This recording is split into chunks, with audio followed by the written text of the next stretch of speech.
Hello everyone, this video was requested by some people that asked me how do I port Call of Duty models into Garry's Mod, and what is my workflow, and how do I get the the models to be rigged properly. So here's the thing. I use Blender and I use the cast format. That is a new format that is rather new compared to SE model and X model, and it works in Blender. Works perfectly good.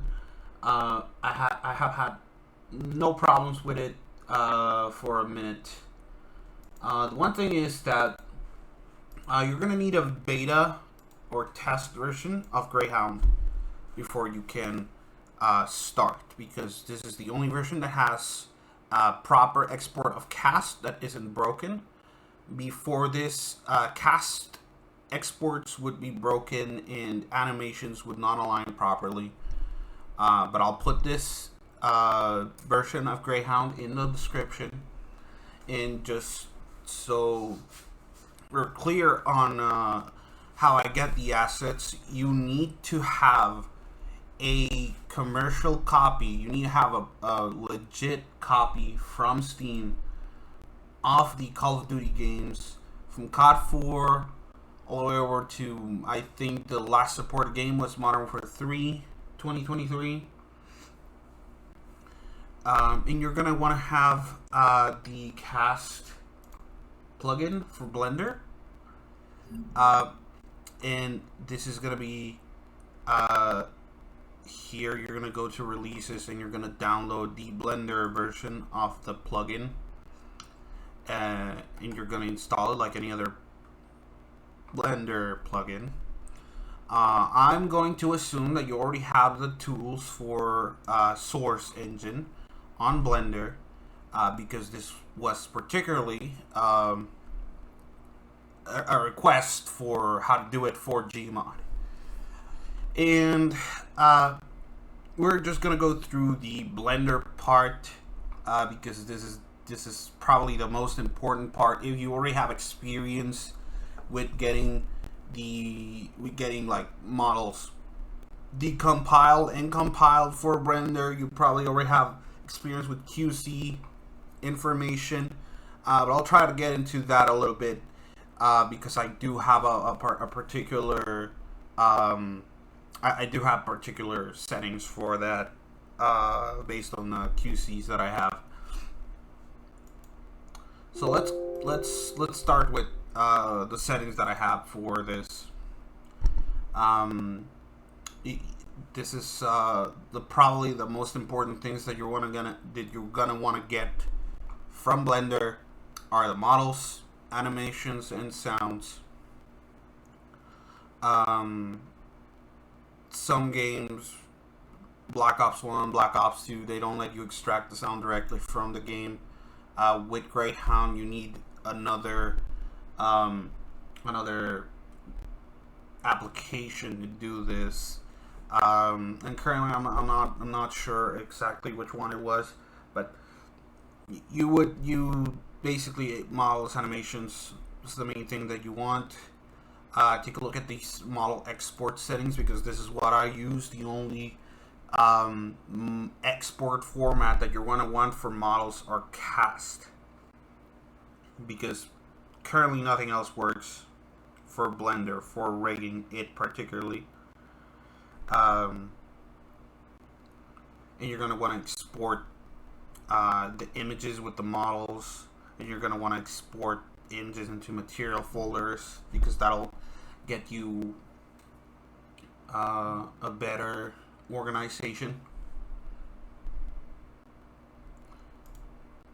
And you're going to want to export cast.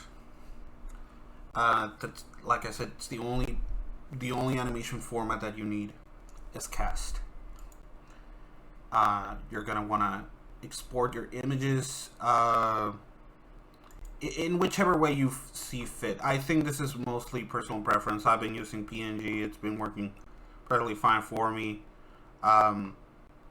I don't know about the advantages of using the other image formats over PNG. And for sounds, you're gonna want to like export WAV because WAV works the best. But you're still gonna have to process that audio so that it fits Gmod's 44.1K hertz audio in 16-bit PCM, whatever, all that. Yeah, that's irrelevant for the models. That's going to be important if you want to use the sounds, or if you don't have the sound library already extracted. So once you extract your stuff from Greyhound, it's going to show up in files in models in folders like these. It's going to show up on your Greyhound root folders. There's going to be a export files folder created with Ghosts, Black Ops, Modern Warfare, all of that, depending on what game you're extracting. So once we go in here, we're going to see, for example, the AK-12. There's the cast model. I usually keep it to 1 LOD. I don't think you need to extract more than 1 LOD for your models. And like I said, if you export the images with models, you're gonna get the materials exported in here too. You see the normal, the diffuse, the specular, and the diffuse actually has the alpha for this is gonna be your camo mask.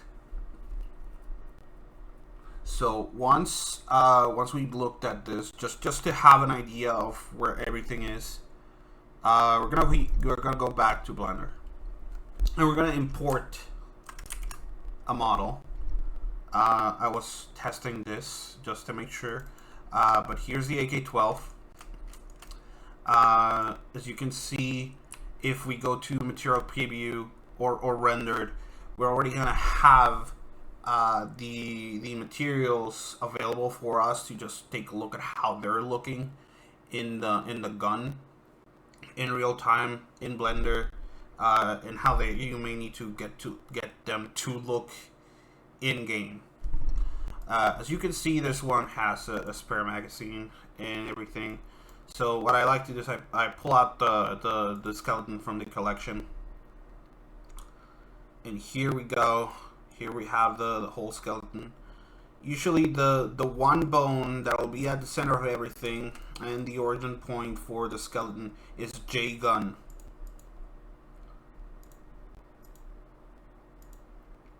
And this is a bone that needs to be attached to tag weapon. We'll get into it later. But from here, you basically just grab your meshes and you put them where you think they would belong, depending on what you like to do. For example, here I'm going to do the irons, and the magazines.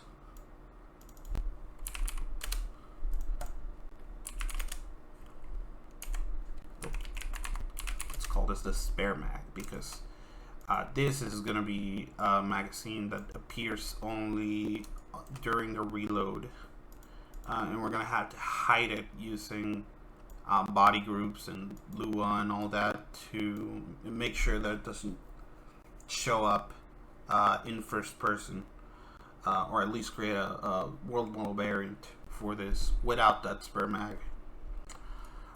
So once we have these separated, we're gonna, I like to export them first. At least I did with the other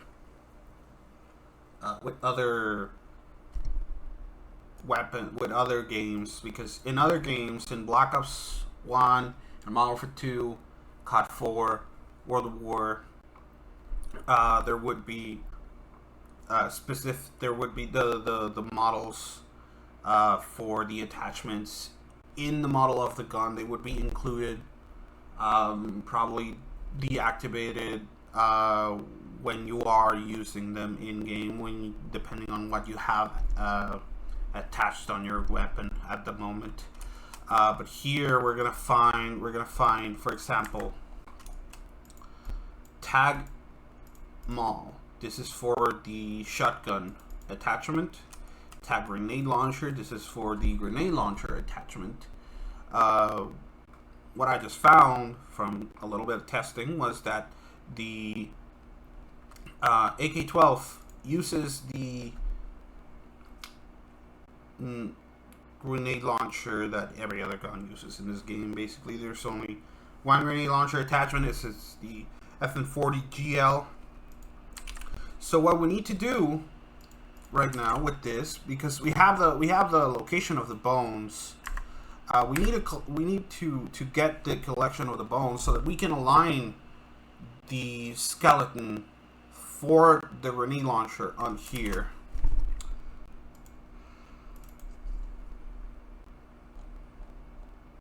I'm gonna import it,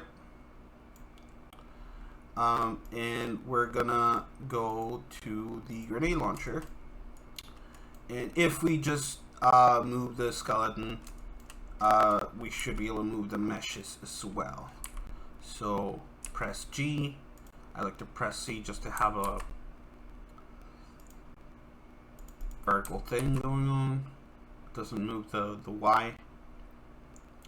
All right, so we're gonna paste these coordinates, and it's gonna align. Oh, I used the wrong grenade launcher model. Whoopsie daisy. No matter. I believe that we need to get the other variant without the cover. All right, there we go.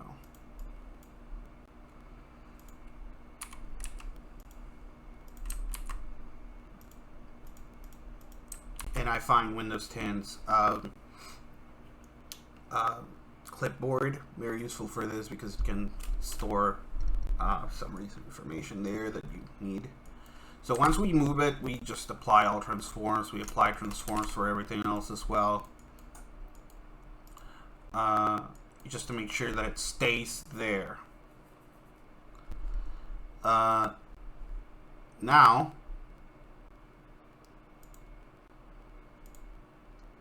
the one thing that I'd like to do now is export everything here.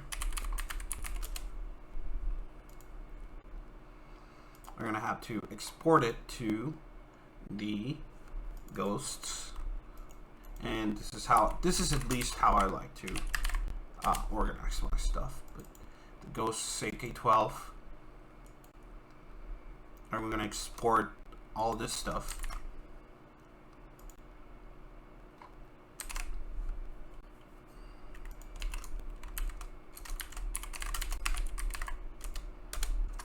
So now that we exported everything, we're gonna go to our other scene here that I already have set up, and that has the camera. The camera has 70 field of view.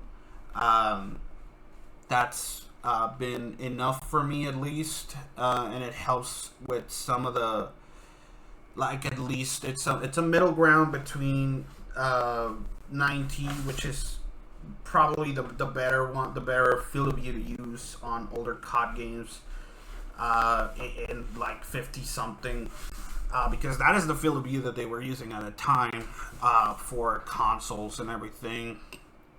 They were making their animations based on a quite much lower field of view than we are accustomed to these days.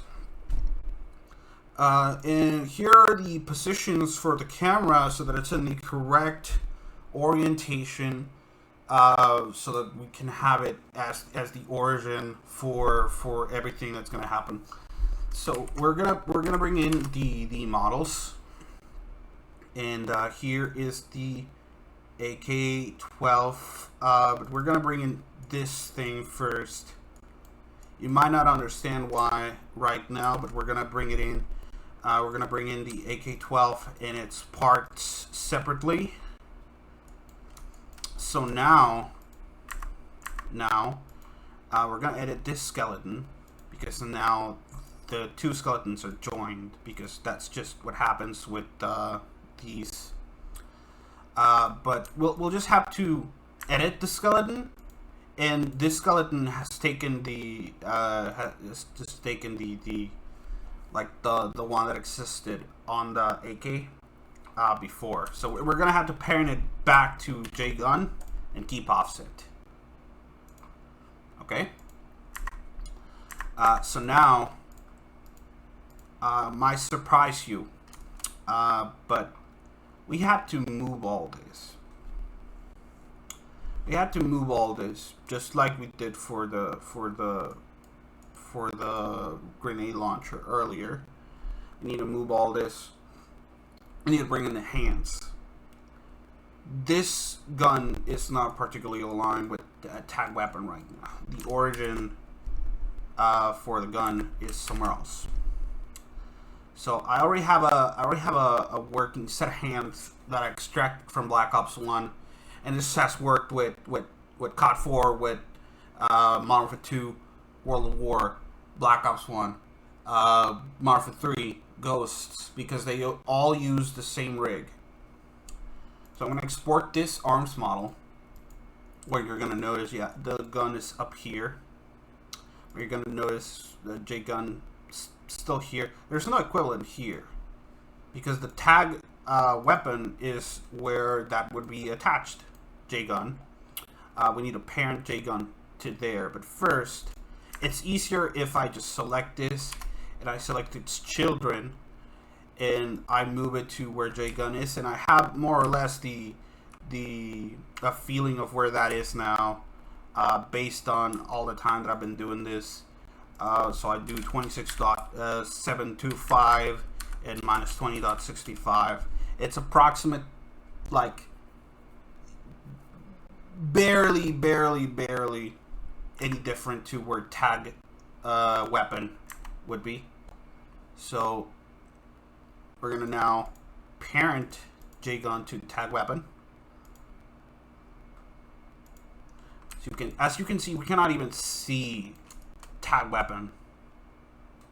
We cannot even see it because of where it's basically where J-gun is. And so we parent J-gun to tag weapon, and we keep offset. We're gonna have to move all the meshes for the gun. Same values, 26.725. Forgot the dot. Minus 20.65, and we're gonna apply all transforms. And we got everything here where it's supposed to be. So now everything should move together. If we hadn't done all of that I just did with the skeleton, with parenting J-gun, with parenting the grenade launcher the way that I did, we would not have a working skeleton. The grenade launcher would not be moving where we needed to. The gun would not be moving where we needed to. They would not be parented the way that we need them to be orientated and all that. So now that we have everything rigged, right? We need to import the animations. As you can see, we have the camera at where the camera would be here for COD weapons, and we have it in the exact position that we need it. So now we're gonna import our animations, and I'm just gonna do a few in this video because all you need is a couple examples. If you see here, we have a few import settings that we need to keep in mind. So what you want is you need this import reset setting, reset scene, and it will let you like import stuff one after one after one, because you need to import each animation one by one. Unfortunately, that's just the way that it needs to be done. So here we have all the animations for the 8K. Could have put in a folder specific for each one that you want, but we're gonna do the grenade launcher reload. Now just let me find that. Yeah, here it is. So as you can see, we import it. You have the animation on the screen. Everything looks to be on the place that it's supposed to be.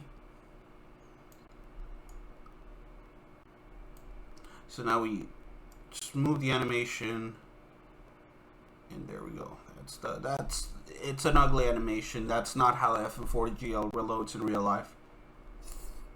For some reason, they made a muscle loader. But there's your reload animation for the grenade launcher. And now the reason that you want to import reset scene is because if you were to do that and you wanted to, for example, import the next animation on the list, which would be, I don't know, you want to import this, then your animation breaks because you're importing into the same animation, and it's not resetting the scene. So if we enable that again, let's do that one more time. Let's import the grenade reload. There we go. Grenade reload's working. And we're gonna import, for example, let's do the empty reload with the grenade launcher attached. So as we see, the scene went back to default, or it went back to the default. It got reset, and our gun is now in the position that it will be on the reload that we want, on the animation that we want. And yeah, now it's doing its thing. So it's done. That's all you need to do for COD weapons using Cast, for Blender.